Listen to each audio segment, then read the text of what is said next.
In today's video, we're going to review the Artemis, which is a legendary tier ship that, if you are spending in Infinite Galaxy, is relatively easy to obtain. So stick around for everything you need to know about this flagship.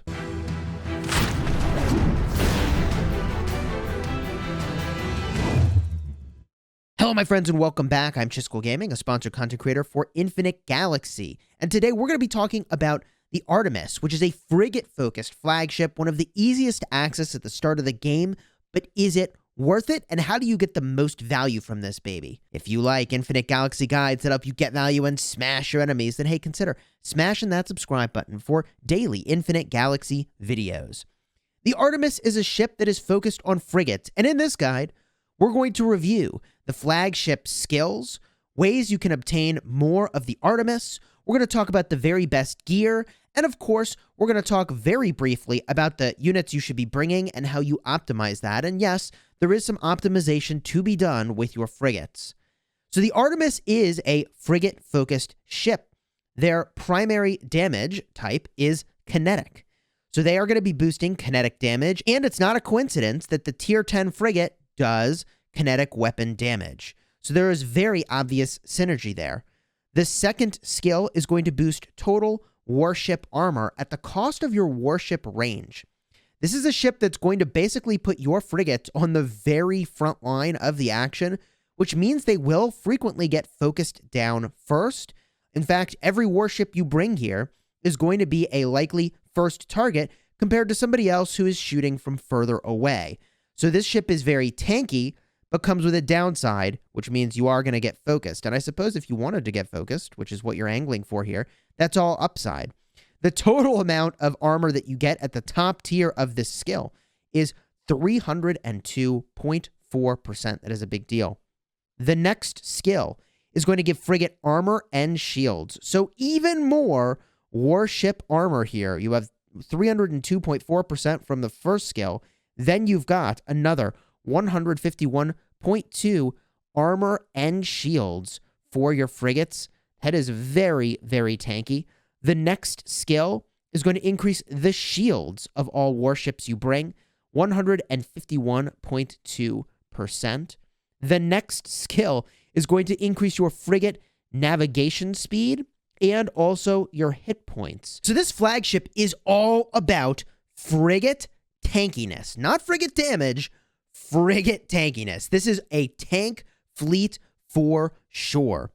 Now, whether or not you want to go all in on being a tank is a different question entirely. What I've found is that when I'm doing group-related events, the frigates all die first. So yeah, you can tank for your team, but you might end up with a lower score than everybody else because your frigates are all dead, and they're still sitting back there with their cruisers accumulating points. So keep that in mind when you're thinking about whether or not you would invest in the Artemis. Similarly, when you're thinking about the Artemis, it's worth mentioning that because this is a legendary tier flagship, the blueprints are much harder to obtain.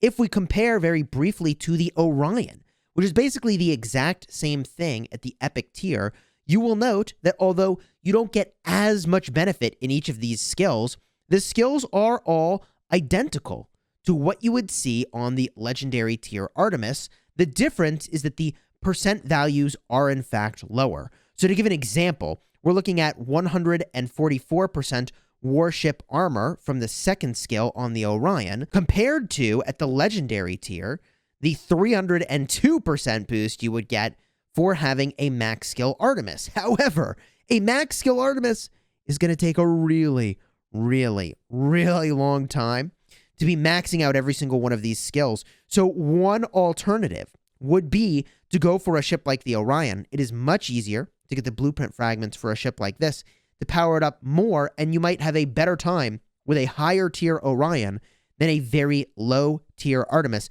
I don't know exactly what the breakpoint is right now, but that's something certainly I will be looking at in the future to see at what point you might transition from one warship to another. In terms of the gear that you want to bring for this flagship, your focus should primarily be on kinetic damage. That's what the flagship does. That's what it boosts. And so what I've done in the early game is I picked 3 kinetic weapons, 1 epic and 2 blue, simply because that's what I had the materials for and also the blueprints for.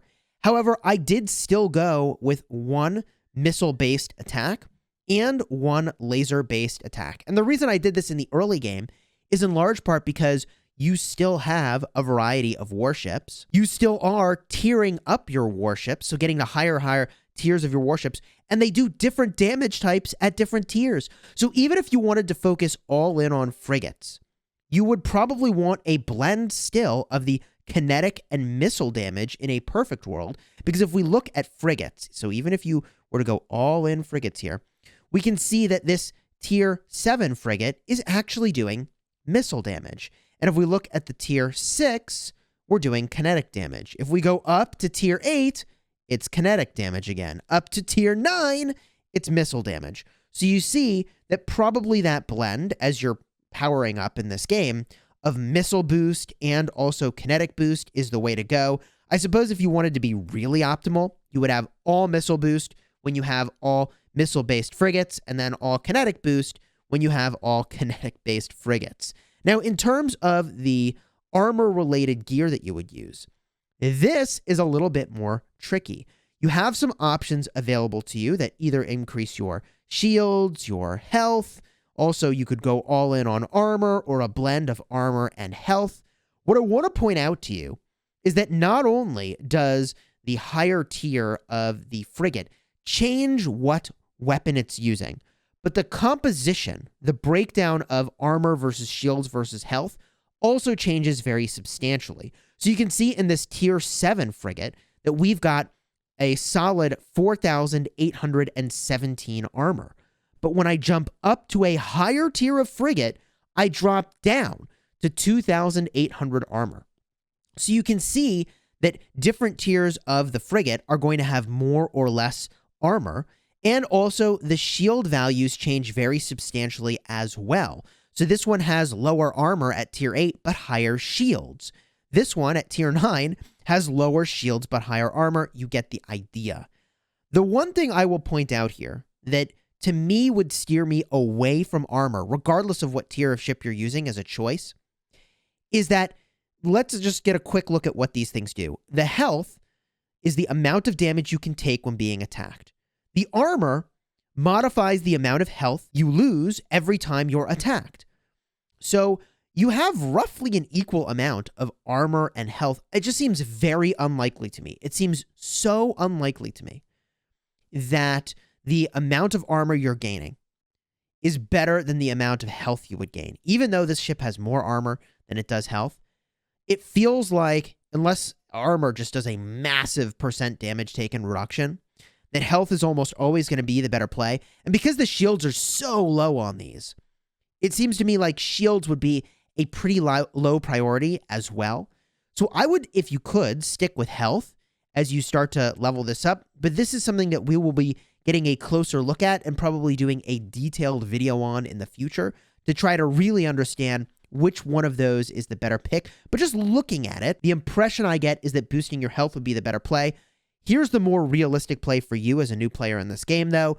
You are going to be limited on materials. So pick the thing that has the most materials that you have available, right? Pick something that will use a material that you're not already using, and later on, we'll probably do better optimization around exactly what is best. But as you're tiering up your warships, that's probably changing anyways, so I wouldn't worry about that overly much. The biggest priority is getting the highest level gear you can onto your flagship as soon as you can, and to try to keep this as high level as possible as you level up your outfitting depot. Now, one huge advantage of this warship being all frigates is that frigates move much, much, much faster than the other tiers of warship. They're way faster than destroyers. They're way faster than cruisers. So if you're trying to get from point A to point B as fast as possible, then let me tell you, the Artemis is definitely going to be your pick. That is largely because they also are giving movement speed boost if you rank them up very substantially. And honestly, it's going to take a very long time to rank this warship up. But also, when you get there, they've got the frigate boost for navigation speed, and frigates are just faster.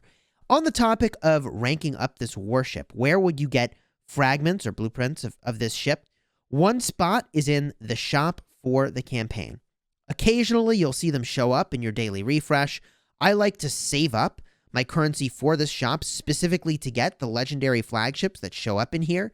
That's my game plan. Doesn't have to be yours, but that's the way I've been approaching it. Rather than going in on any of the ships that are always here in the campaign shop, I'm opting to go in on the ones that are sometimes here, since that's a more rare pickup.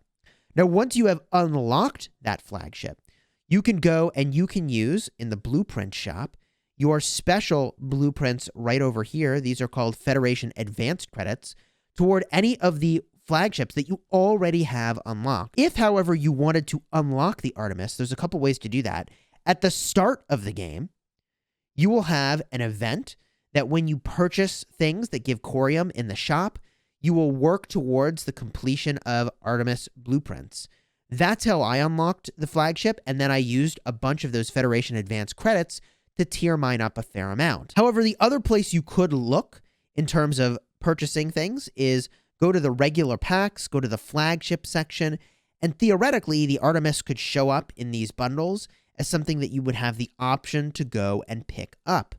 I do generally think that getting flagships from bundles is an above average play.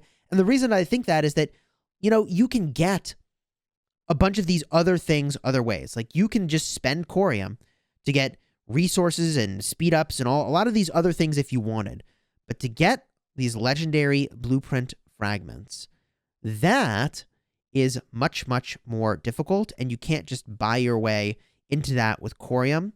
So if you are purchasing, I think it's pretty reasonable to go in on the legendary flagships, but I do feel like that is a very, very, very long journey toward powering them up. And honestly, it does seem like the epic flagships might just be better, and there always is an epic flagship that does nearly the same thing as the legendary. I will put side by side on the screen the base stats of the Orion and the base stats of the Artemis, so that you can just see, with the two next to each other, the difference in the base stats. I mean, it's not only that the skills are different, but the base stats are also different. So we'll see if long-term investing in the epic tier flagships is a great play.